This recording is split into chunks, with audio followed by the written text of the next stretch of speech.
todos.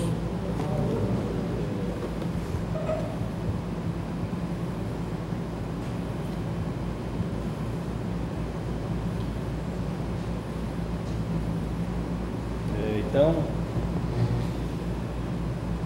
estamos aqui para dar continuidade ao ciclo de palestras, como vimos desde o início do mês, sobre as obras de André Luiz. E agora vamos falar sobre o livro Missionários de Luz. Como meus companheiros, meus irmãos já tinham feito antes de mim, eu não pretendo aqui fazer um resumo do livro. O que eu pretendo fazer é pegar alguns pontos chaves e descrever para vocês. Primeiro, porque eu tenho interesse que todo mundo leia o livro completo, né? E não aceitem somente a minha versão do livro, né? E segundo, que o conteúdo doutrinário é muito maior do que só o que eu vou conseguir falar, até devido ao tempo. Então, sugiro a todos que leiam, uma leitura muito boa. Vou pegar então os pontos e vamos começar o seguinte. Essa é a terceira obra do André Luiz, certo? Então, é a coletânea, como ele chama aqui, A Vida no Mundo Espiritual. Que, na verdade, o que aconteceu é aquele caso que muitas pessoas falam que como seria bom se alguém pudesse voltar e não dizer como é a morte, como é a vida depois da morte. E na verdade é exatamente isso que André Luiz faz conosco, né? Ele relata desde os primeiros livros como foi o desencarne dele, né? Já que a gente não utiliza mais a palavra morte, e como foi o despertar dele no espiritual. E a partir daí ele vem contando uma série de 13 livros, o que se convencionou chamar de A Vida no Mundo Espiritual. Então estamos no livro 3. Nele narra a história de André Luiz, que é o nosso personagem principal, já conhecido de obras como Nosso Lar, que foi a primeira que inclusive virou filme, então acredito que todo mundo, ou pelo menos a maioria, já tenha visto Nosso Lar. E aqui ele tem a companhia de um instrutor chamado Alexandre, que é um espírito muito instruído, muito elevado, que se dispõe a ajudá-lo, né, em elucidar suas dúvidas, né, e acompanhá-lo para ele poder aprender mais sobre o próprio mundo espiritual. Um dos pontos mais importantes desse livro trata a parte da reencarnação, desde o planejamento até o renascimento do espírito na crosta terrestre. Então, são vários capítulos que tratam sobre o tema, dando oportunidade, então é muito bom que vocês possam ver, até para tirar uma série de dúvidas, é muito bacana, muito enriquecedor. Eu vou tentar aqui, né, dentro do tempo que nós temos, fazer algumas considerações, certo?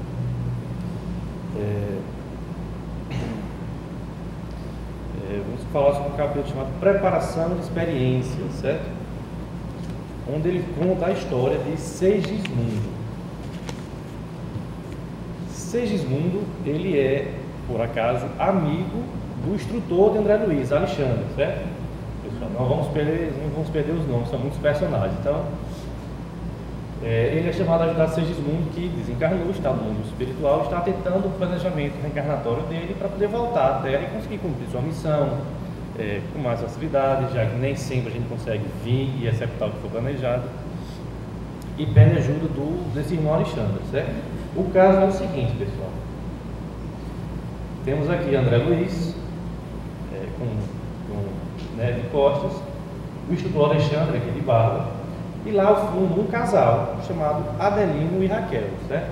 O que aconteceu? Adelino, Raquel e esse espírito se encontra sentado na imagem, né? Segismundo, eles tiveram encarnação juntos, viveram juntos, né? E tinham proximidade. E o que aconteceu? Devido a uma paixão, um momento passional, Segismundo assassinou o amigo Adelino, e com isso Raquel ficou sem o seu noivo e acabou caindo no mundo da prostituição. Então, na verdade, um ato do nosso irmão Segismundo acabou por desequilibrar a vida dele, a vida do Adelino, a quem ele tirou a vida, e de Raquel, que acabou por conta disso também tendo que seguir a vida dela da forma que pôde e acabou contraindo para si também débitos. Ela, pela vida que levou, não por culpa dela, mas pela vida que levou, Adelino, que mesmo sendo a vítima no caso, mas conseguia nutrir um ódio e uma vingança contra quem assassinou, que isso também é um problema, né? Embora ele seja vítima, mas ele ficou alimentando esse ódio. E o próprio Segismundo por ter causado esse desequilíbrio todo, certo? Então, na verdade, é todo um triângulo que se emaranhou. E o que aconteceu é que, para resgatar essa falta de Segismundo, foi planejado que o casal viesse novamente e recebesse Segismundo como filho, certo? Veja bem que situação, né? Você receber como filho o seu próprio assassino, né? Entendeu? Aí é interessante já a gente começar a ressaltar a bondade divina, né? Porque muitos de nós aqui, principalmente quem é mais novo na doutrina, né, pensaria que Segismundo deveria vir para poder morrer pelas mãos de Adelino e assim fechar o ciclo, né? Ou mesmo que ele venha e Raquel acabe por desvirtuar ele de alguma forma, assim como ele fez. E na verdade a gente sempre costuma frisar bem aqui que o que existe, o que, né, preserva é a lei do amor. Então, na verdade, olho por olho acaba os dois cegos, né? Então, sempre que se pode, se tenta fazer esse tipo de resgate. O que é que aconteceria aí?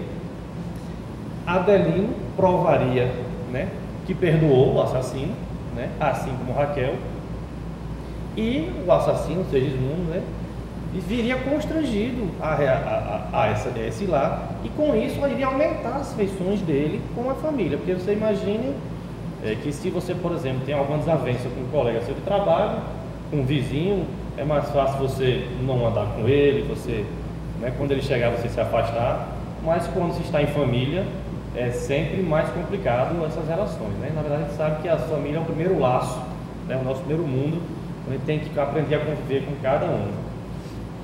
Então, através desse planejamento, tentaram haver o resgate de todos os três, certo? Só que Adelino, né, que na verdade foi a vítima, aceitou isso, não, tudo bem, vou reencarnar, vou receber ele, mas na hora começou ainda a sentir aquele ódio, aquela raiva, e ele passou a afastar Segismundo. Quando o casal já estava aí com a família estabelecida, e já tinha inclusive um filho, iria receber Segismundo como seu segundo filho, Adelino não conseguia ficar perto dele. Na verdade, ele relatava que tinha pesadelos com a entidade tentando se aproximar e ele corria. Na verdade, era Segismundo já tentando se aproximar. E o pai, né, no caso, com muita... A gente consegue entender o porquê, com medo dessa situação, né? E aí, foram pedir ajuda a Alexandre, que na verdade era um amigo em comum entre eles, por isso foram pedir ajuda a ele, que é para ver se esse amigo conseguia convencer o Adelino, né, o pai a aceitar essa relação, né, a que ele venha. É interessante que é uma situação que é difícil para todo mundo, né, para o pai, para a mãe e para o próprio encarnante, porque imagine, ele sabia das faltas dele, ele sabia que ele tinha cometido um ato, e ia ter agora que viver naquela família. Você imagina que às vezes a gente comete uma palavra mais áspera que a gente fala com uma pessoa, depois encontra a pessoa mais na frente, a gente já fica constrangido por ter, né, sem necessidade, feito isso. Imagine no caso desse, quando você aniquilou a vida de outra pessoa, né, só por culpa sua, de uma paixão sua, né. Então o próprio espírito também tinha medo de chegar e ser rejeitado pela família, dos pais, né, já que ele ter sido assassino, os pais rejeitarem e maltratarem ele, então ele tinha medo. E quando juntou que agora o pai está afastando dele, aí que ele ficou também desacreditado, né? Só que isso, o que aconteceria, iria dar continuidade ao aquele velho ciclo vicioso, né? Porque não iria ser reparado o equilíbrio, né? Eles iam se afastar e ia continuar com a dívida, porque a dívida você perdoa, mas a dívida tem que ser reparada, né? Perdoar é uma coisa, mas o perdão sem a reparação, você continua prejudicado. Então, seria mais difícil uma outra experiência, outra encarnação, onde conseguisse juntar todos os três para poder reparar. Então chamaram Alexandre para tentar amenizar essa situação, certo? É engraçado que quando André Luiz vê isso, pergunta se assim, Alexandre, você é tão poderoso, você é tão elevado, será que você não conseguiria resolver essa situação? E Alexandre disse, consigo, eu vou lá falar com Adelino, saber o que é que está acontecendo, porque eu não estou aqui em posição de impor nada a ninguém, né? Ele se propôs a fazer isso. Se agora está dando para trás, vamos tentar convencer ele ao contrário. Não preciso impor nada a ninguém. Até porque as próprias construções mentais do pai afetam ele. Então, na verdade, o pai, com medo, com aquele atormentado, causava um veneno a ele mesmo, não conseguia, com a esposa, uma fecundação, não conseguiria efetuar, porque ele mesmo, a energia dele destruía os órgãos dele, certo?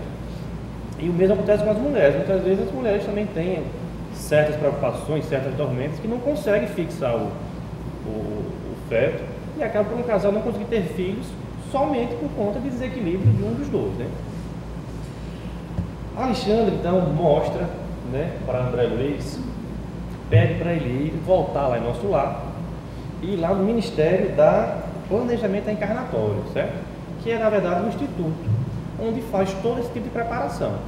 Chegando lá, André Luiz, como sempre, fica, né, estupefato com a grandiosidade, vê muitos trabalhadores trabalhando com muitos espíritos e repara que todos eles têm um rolozinho de papel na mão, um rolozinho branco, que depois ele esclarece que aqui na verdade é um mapa, todo o mapa da programação da vida do espírito estava nesse mapa. Então, como seria o corpo, onde ele iria nascer, que família ele iria nascer, tudo está aí, tudo estaria programado, certo? Ele esclarece também que nem todas as colônias têm um ministério desse, né? As colônias elevadas sempre têm, mas às vezes a colônia não tem, ou mesmo, por exemplo, o espírito pode estar ainda nas regiões umbralinas, por exemplo, não tem sido resgatado ainda e por um motivo precisa reencarnar. Então, através de intercessão, os espíritos saem das suas colônias, dos ministérios, vão lá ajudar eles, certo? Então, o espírito sempre é assistido, porque a lei de Deus é sempre a lei do amor, né? Ninguém é esquecido por Deus.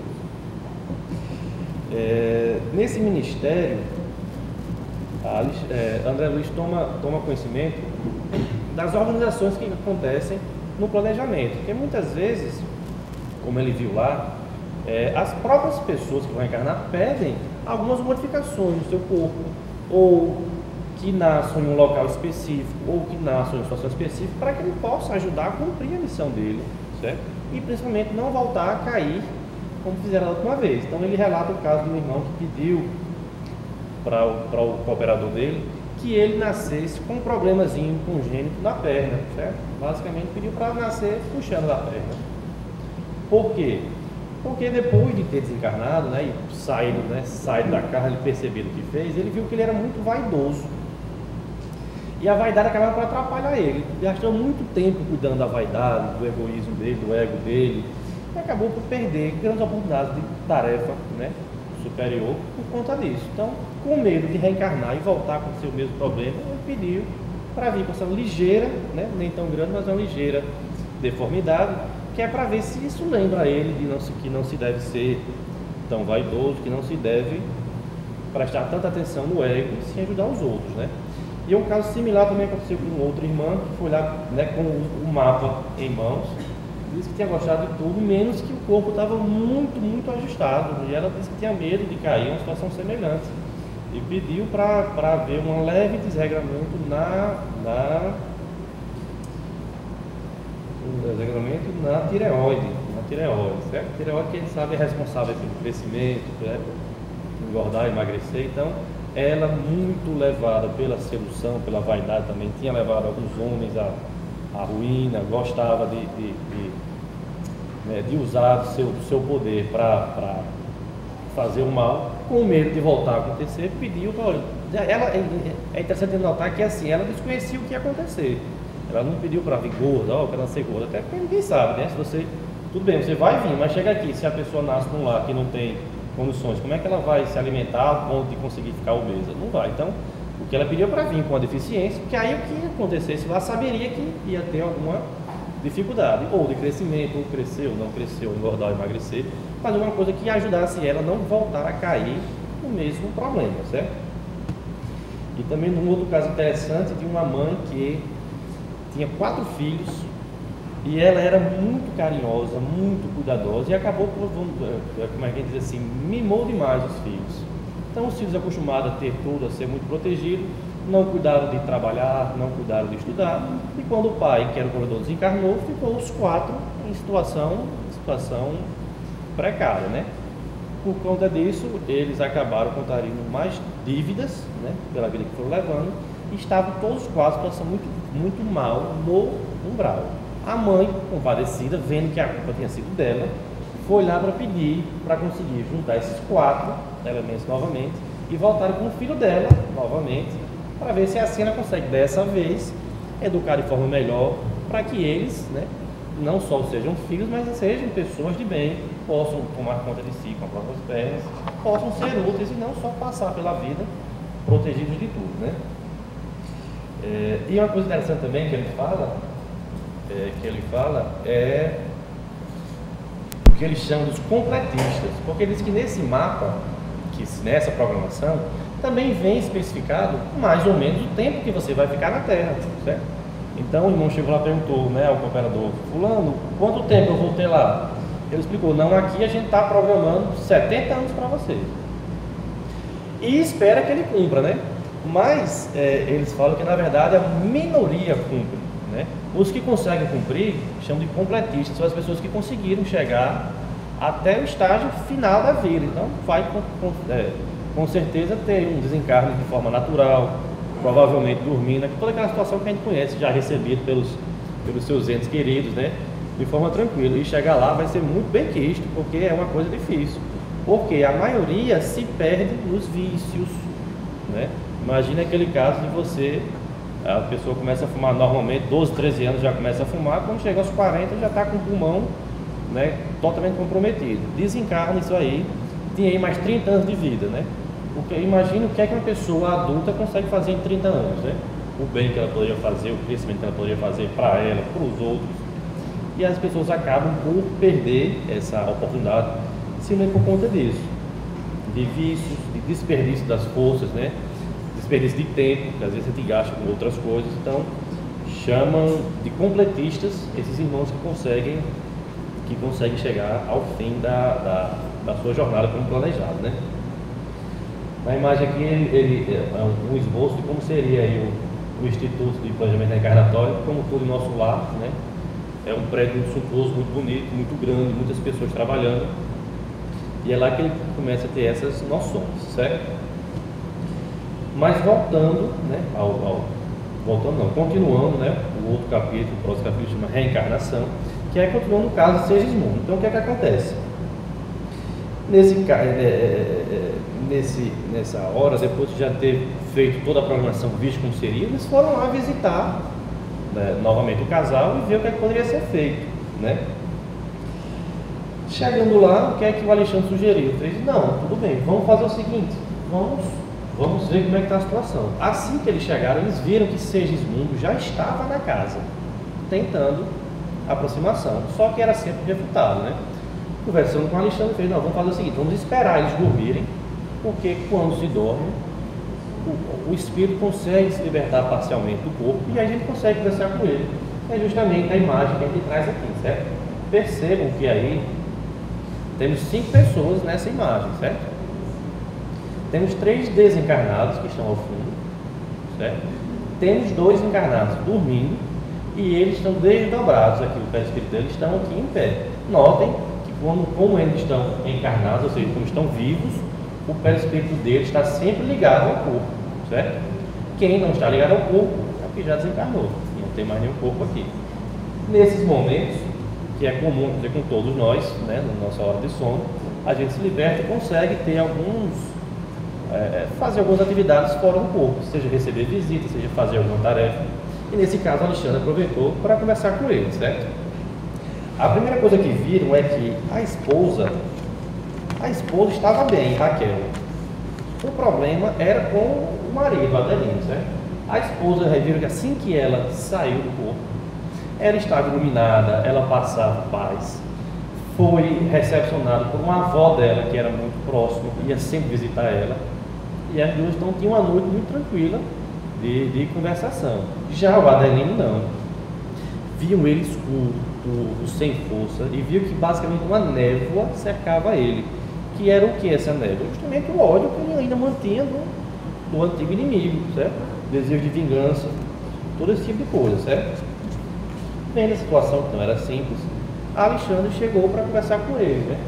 Já que, lembrando, Alexandre foi chamado porque ele era um amigo, eles eram um amigo comum. Então é o que acontece, eu sempre posso dizer, é o que acontece quando estamos encarnados. Às vezes a gente tem algum problema com a pessoa, a gente não consegue mais falar com a pessoa, pede para um amigo como, olha, rapaz, fale lá com fulano, rapaz, diga que não foi assim, diga que eu me arrependo, que deixa eu conversar com ele para ver. Foi isso que Alexandre fez, né? E devido à amizade deles e até a posição de Alexandre, que passa, né, impõe esse magnetismo, impõe essa obediência, Adelino foi tocado e viu que realmente tinha sofrido mal, mas ele tinha perdoado, tinha prometido receber, porque ele disse que essa seria a melhor forma de poder reaver o débito. Se não fosse assim, na próxima existência, né, poderia ser mais grave, ao invés de vir como filho, vir como outra coisa, ser cada vez mais difícil. Então ele realmente foi tocado e viu que perdoar era a melhor opção, né? André Luiz relata que quando ele conseguiu isso, foi uma cena muito bonita.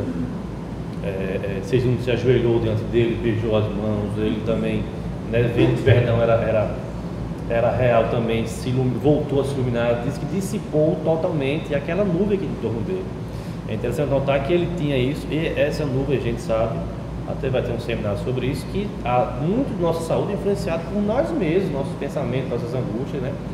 E ele sozinho, né, com a ajuda de Alexandre, mas conseguiu dissipar isso tudo. Então, até um problema futuro, um problema maior, conseguiu evitar com isso, né?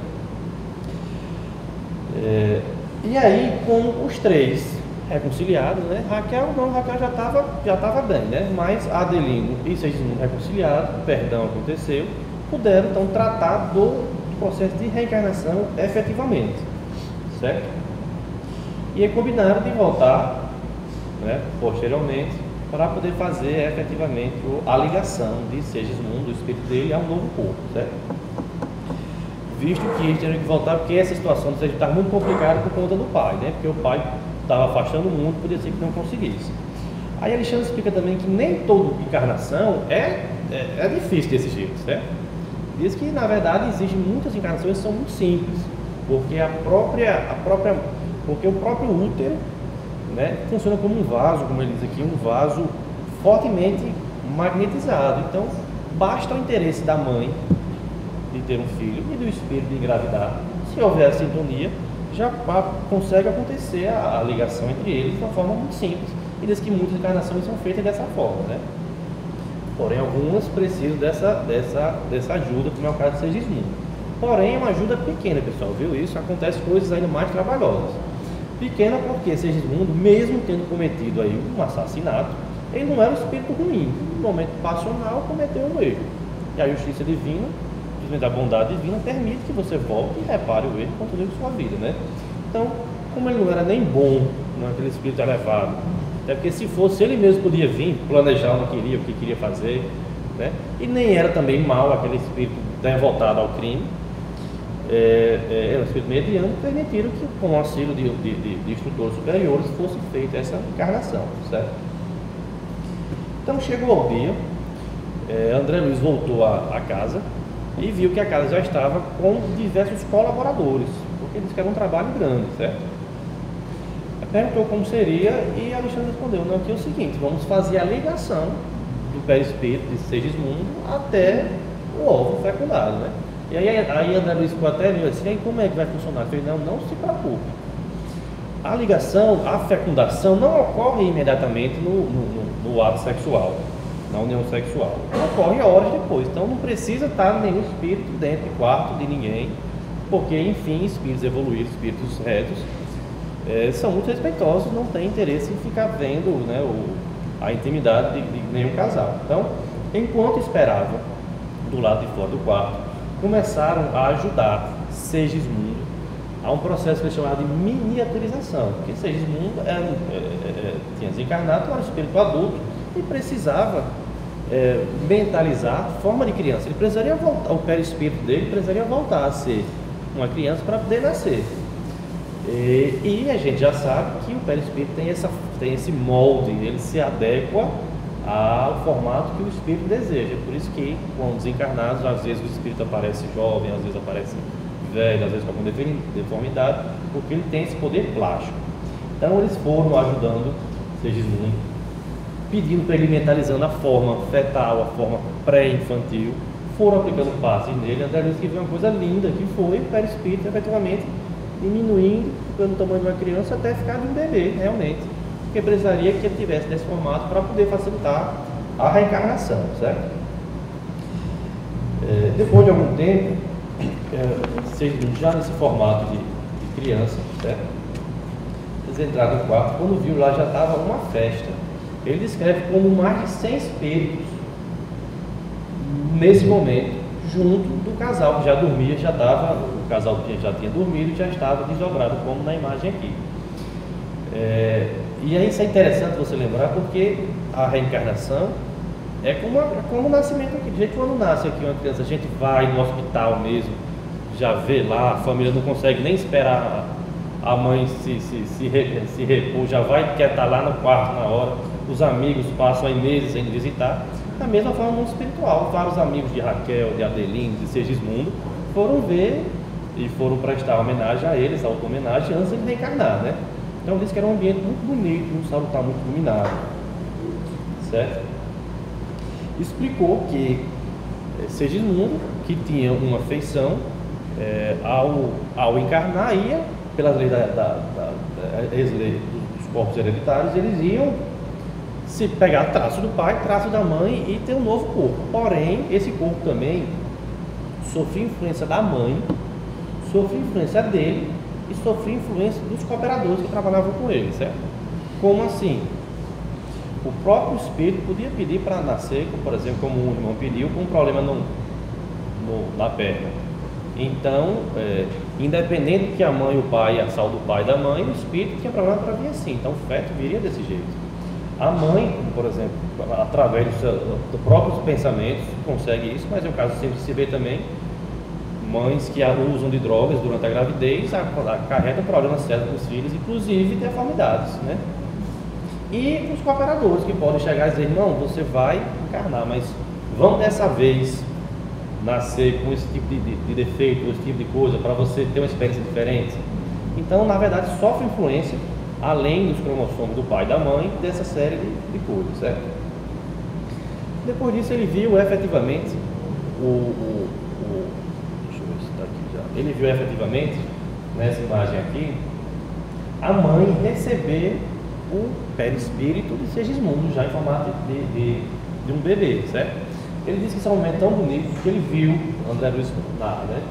Uma luz, uma coroa se formando, mas ele sentiu uma coisa tão forte que ele mesmo não conseguiu ver. Da mesma forma que alguns espíritos inferiores não conseguiam ver ele, certo, André Luiz, por estar inferior, ele estava tão inferior a esse espírito que veio, né, veio olhar, que ele não conseguiu ver, só conseguiu identificar uma coroa, que é o que ele mostra aqui no desenho. E nesse momento, o perispírito da criança de Segismundo se ligou à mãe, que enfim ele ficou ligado à mãe, certo? Depois disso, Alexandre, ali já na próxima imagem, começa a fazer uma verdadeira operação.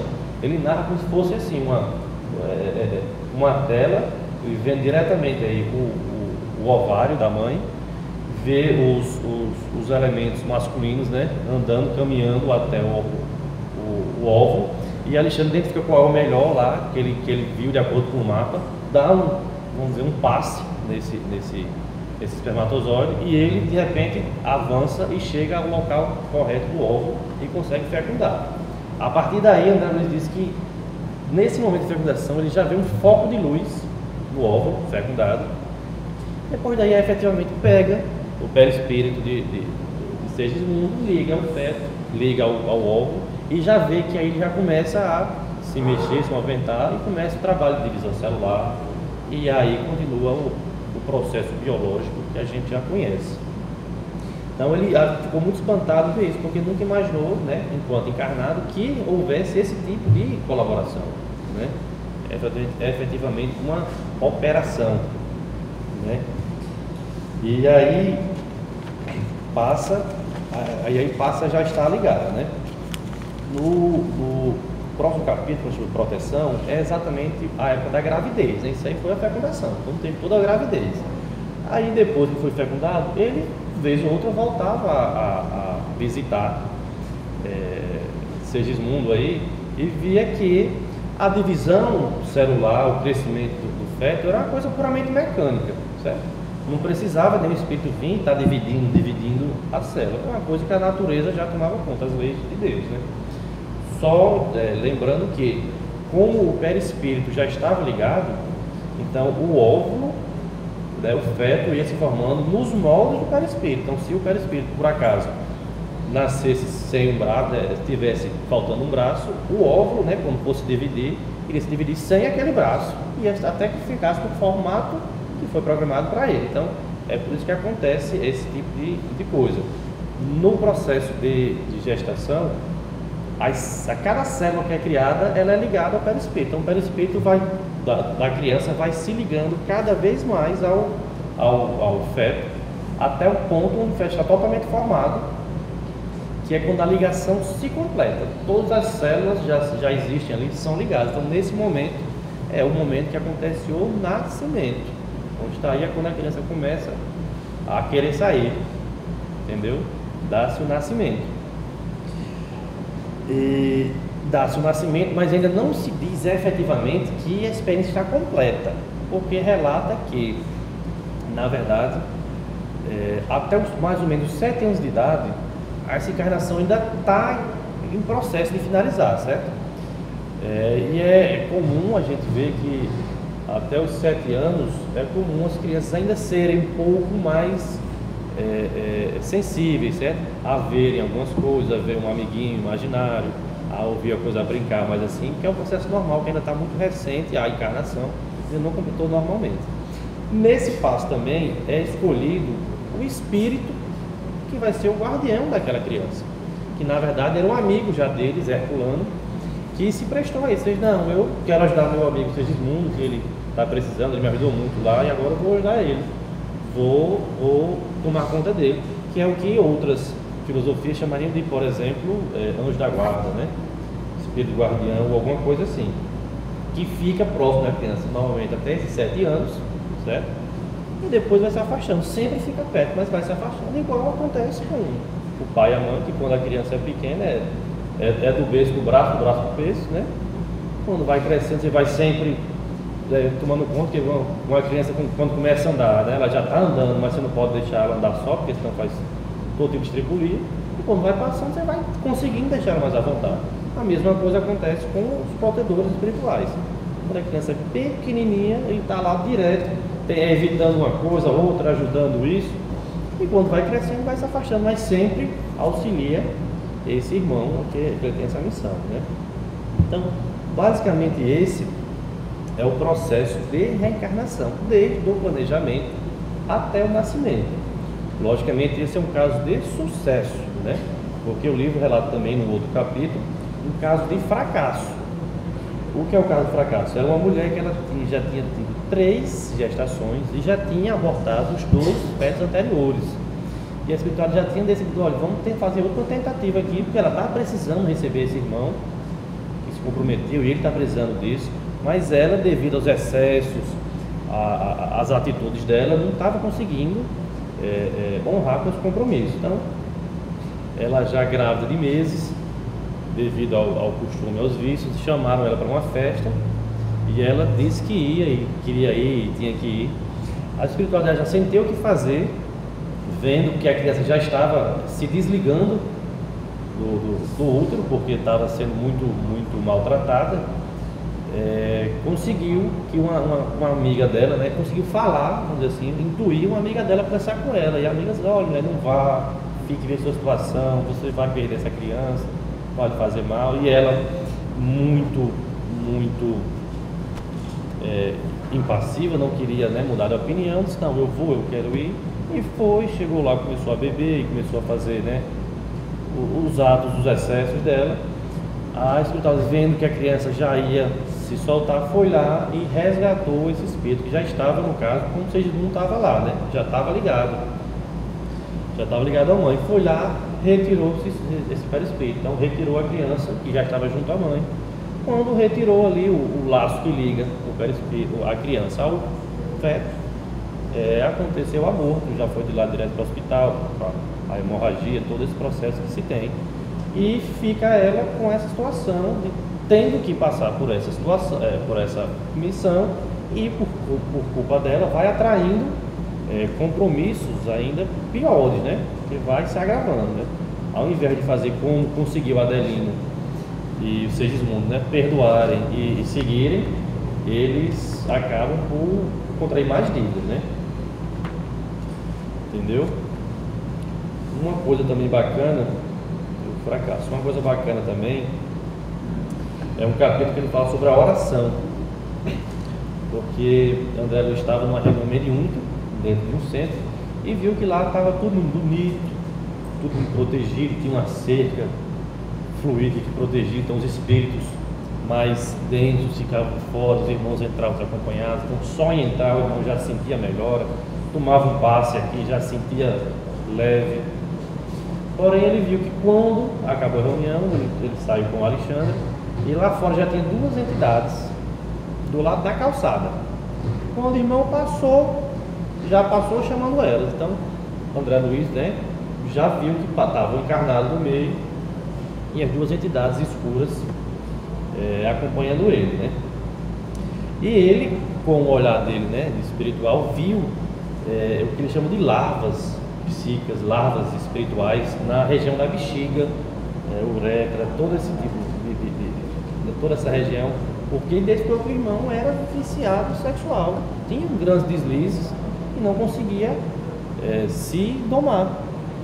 Com isso, atraía essas outras irmãzinhas que se juntavam a ele para aproveitar dele essas sensações, e ele dava a elas essas sensações físicas e elas davam a ele essas larvas que iam corroendo o corpo dele, o corpo espiritual, passando para o corpo material, iria ser dotado e transformar-se numa doença grave, né? E aí ele pergunta a Alexandre, e agora? Porque quando eu estava encarnado, eu sou médico, eu sei tratar isso, eu passaria tal exame, tal medicamento, o tratamento seria esse, mas e agora, desencarnado? Como é que se protege de uma larva que é espiritual? E Alexandre, uma coisa que eu vou até ler aqui, ele diz o seguinte, que eu marquei aqui, né? Cada filho de Deus é herdeiro de possibilidades sublimes e deve funcionar como médico vigilante de si mesmo, certo? Então, assim, ele pode fazer, tem várias soluções para isso, só que ele precisa que o irmão se atenha, né? É como acontece com alguém que sofre algum vício, vem à casa, por exemplo, ou à igreja, ou ao templo, chega lá, passa 2, 3, 4 semanas recebendo tratamento, se afasta dos amigos, dos antigos, né, amigos, tá bem, até que certo dia deixa de vir, volta, ao invés de vir para o centro, vai para o bar, né, ou para onde quer que seja, e acaba contraindo novamente todos aqueles problemas que ele tinha antes. Então, enquanto a gente não for dono da nossa saúde, né, ficar sempre delegando a outros, nunca vai ser completo. E nós devemos ser nós mesmos médicos, né, vigilantes de nós. Aí ele pergunta como é que pode fazer. Aí Alexandre diz, vamos até a casa dele para ver. Quando chega na casa dele, já se depara que as entidades não conseguem entrar em casa. Ele entra e as duas ficam, as duas que no estado já de vampiras, né, ficam na calçada novamente. Tanto que foi isso, fez muito simples. A oração é muito forte e causa essa barreira que não existe nos centros, nas igrejas, nos templos, causa essa barreira. Ele é ainda desregrado, né, nesse quesito, mas a esposa dele não. A esposa é muito equilibrada, muito devotada e cultiva a oração no lar. Inclusive, uma das primeiras ferramentas que a gente indica a todo mundo é a oração e o evangelho no lar, que a gente costuma chamar aqui na nossa doutrina, que é para que o nosso lar seja um campo iluminado, seja um campo saudável, né, e não fique sendo local de visita de espíritos menos dignos, né? Eles conseguem entrar e vêm lá, quando eles vão dormir, a esposa já em desdobramento vai recebê-los, pede para que eles também façam uma oração com ele, com ela, para que mantenha a casa sempre pura, sempre aberta. E aí ele vê quão forte é esse poder da oração. Oração, lógico, reta, oração firme, né? Não só o movimento mecânico de palavras, né? E aí ele verifica que quando a esposa reza, sai do coração dela luzes, como está mostrando a imagem aqui, luzes fortes, que vão matando efetivamente as larvas que o marido trazia na região, que eram larvas espirituais. Então, na verdade, o que acontecia é que todo dia o marido saía, adoecia, toda noite ele voltava e a esposa curava. Entendeu a situação? Aí vendo isso, Alexandre esclarece uma coisa muito bacana, diz aqui que eu tomei nota, né? A prece não é movimento mecânico dos lábios, nem disco de fácil repetição, é vibração, energia, poder. Dentro dessa realização, o Espírito pode emitir raios espantosos de poder. Isso é o que a irmã, no caso, estava efetuando. Então ela conseguia manter o equilíbrio do lar, né, ajudando o esposo, né? E aí é interessante que ela nos pergunta, Alexandre, mas e aí, sim, isso vai resolver? Até quando? Como é que funciona? E ele esclarece, resolve enquanto a irmã continuar com essa tarefa e for merecedora. Porque enquanto ele não se mudar, não se melhorar, mudar de conduta, ele vai continuar traindo para si esses problemas. Então, volta aquela mensagem, nós temos que nos vigiar para que a gente seja o nosso médico, né? Se eu identifico que eu tenho certos vícios, eu tenho que saber tratar eles, porque não adianta eu estar tomando um remédio para dor de cabeça e voltando a fazer as mesmas coisas que me dão dor de cabeça, né? Então eu vou estar me prejudicando, né? Vou estar deixando de ajudar outra pessoa com esse remédio, está ajudando outra pessoa, vou estar tomando e não vai estar me ajudando, porque o mundo está caindo, né? Então, fala sempre isso, que nós devemos sempre ter esse tipo de ferramenta como nosso patrimônio e não o patrimônio dos outros, como era o caso dele, né? A esposa tem esse patrimônio enorme de luz que conseguia irradiar, proteger a casa, inclusive ajudar o marido. Ele não. Então, enquanto ele não conseguir trabalhar para ter isso, ele nunca vai ficar livre dessa situação, né? Entendemos? Será que dá tempo aqui para mais um para continuar, Vitor? Como é que está aí o horário? São 10 para as 9. Dá uma continuada aqui então. Um capítulo muito bacana sobre o socorro espiritual, que uma mãe se vê o filho, já um viúvo, mas muito atormentado, e via que ele estava na hora de desencarnar, via que ele não ia conseguir aguentar essa noite. E corre, conhecia Alexandre, foi pedir ajuda a ele. E chega lá, Alexandre já identifica uma trombose com o marido que o filho ia ter, ia desencarnar naquela noite. E quando vai ver, na verdade, era o próprio estresse do filho que estava causando isso. A mãe foi lá pedir intercessão porque o filho precisava ainda de algum tempo para ajustar algumas coisas de família que precisava. Se ele desencarnasse agora, deixar a família ainda muito desestabilizada. Precisava de ainda mais alguns meses para terminar algumas situações, né? E Alexandre prontamente atendeu. Foi à casa dele, chegou, viu que a situação era séria e pediu para chamar uma equipe especializada nesse tipo de tratamento. E a equipe chegou lá, rapidamente começou a trabalhar, aplicando passes para tentar dissolver aí o coágulo que estava formando já na cabeça, com o irmão em sono, né?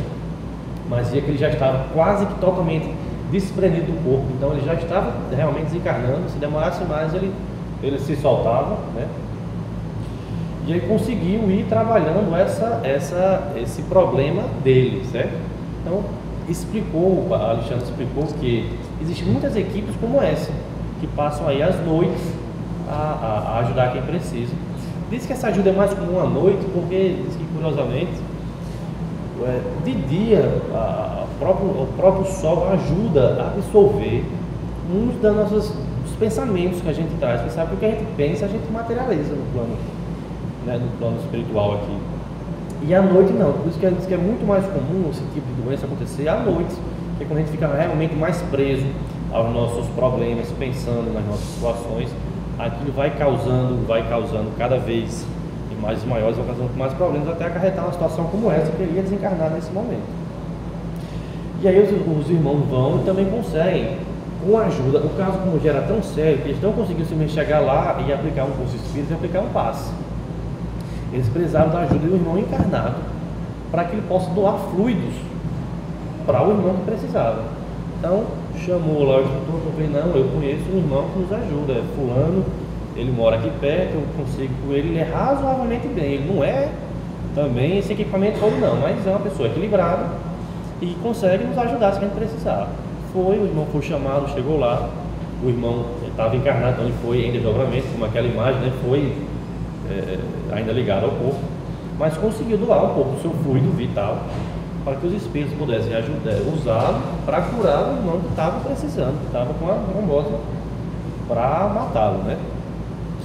E depois do esforço muito grande, conseguiu que isso acontecesse. Quando conseguiu, o doente acordou desperto e começou a chamar para o socorro, chamar pelos filhos.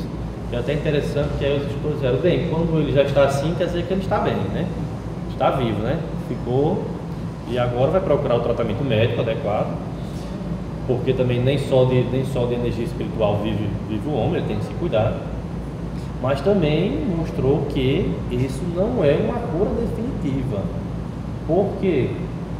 Porque ele não mudou o padrão dele. Com certeza, no outro dia ele voltou a pensar nos mesmos problemas, começou a criar as mesmas coisas e foi trazendo, certo? Enquanto ele não mudasse, o problema não ia mudar. Porém, como ele realmente, o que ele precisava era só de um tempo, os irmãos calcularam que ele teria mais 4 ou 5 meses de vida antes do coágulo voltar, que seria no tempo que a mãe tinha pedido, né, tinha intercedido, para ele pudesse resolver os problemas dele e pudesse desencarnar com a missão dele cumprida, sem deixar prejuízo para ninguém, entendeu? Então é muito bacana a gente imaginar que o mundo espiritual é cheio, é vibrante, são muito trabalho, né? Muito diferente do que a gente possa ter ouvido falar de ser somente ociosidade, né? Ficar na nuvenzinha, né? Esperando a eternidade passar. E que os espíritos, os irmãos mais esclarecidos doam o seu tempo para ajudar os menos esclarecidos, os mais necessitados, né? E é nisso que mostra a providência divina, a bondade divina, e permitir que todos possam ser ajudados por todos aqueles que possam ajudar, né? A gente não espera milagre, que Deus venha, desça e nos ajude. A gente pede, como nesse caso aqui, uma intercessão, a mãe foi lá e correu e chamou, como acontece com a mãe, com outras pessoas. Nesse caso foi chamar o Alexandre, poderia ter chamado qualquer outro espírito que ele tivesse afinidade, né? Para ajudar a gente. Então a nossa oração, né? Que a mãe chegou através da oração. Então a nossa oração é a ferramenta muito forte que pode nos ajudar, como no caso da irmã do capítulo anterior, que protegia a casa, protegia o marido, como nos casos que não nos cabe, não nós conseguimos, a buscar ajuda com outros irmãos, seja familiares, ou seja, espíritos superiores que nos protegem. Então, tenhamos sempre isso em mente, o poder da oração que nós devemos sempre cultivar. Ok, pessoal, então acho que o tempo está se esgotando e o livro é muito extenso, não teria nunca como tentar fazer um resumo completo do livro. Eu espero que vocês tenham gostado desses poucos capítulos que eu trouxe e que vocês tenham, né, tido interesse em continuar lendo. É um texto muito bom. O livro tem aqui na casa para quem quiser, traz muitas informações. Na verdade, não só o livro, mas toda a coleção de André Luiz. Então, eu recomendo que vocês leiam. Muito bacana, muito bom. Então, estou concluída aqui a nossa atividade, nossa palestra. Agradeço a participação de todo mundo. Peço desculpas, né, por qualquer eventualidade. Que assim seja. Boa noite.